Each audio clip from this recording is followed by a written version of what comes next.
سليبنير واللي يكون ابن لوكي الأول.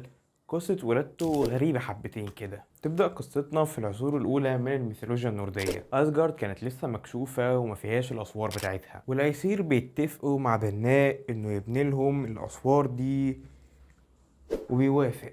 بس بيكون عنده شرط واحد بس، وهو إنه يتجوز فريا. الأيسير بيرفضوا والبناء بياخد بعضه ويمشي.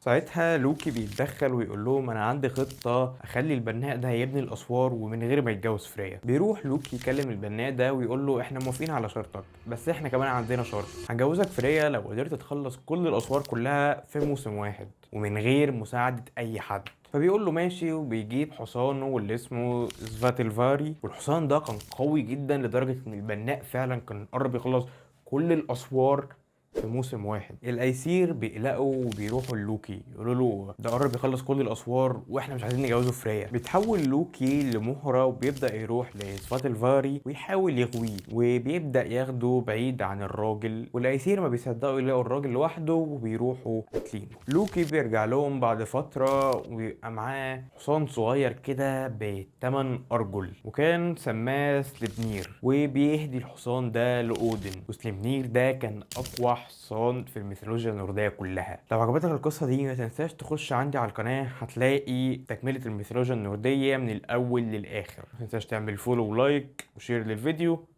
سلام.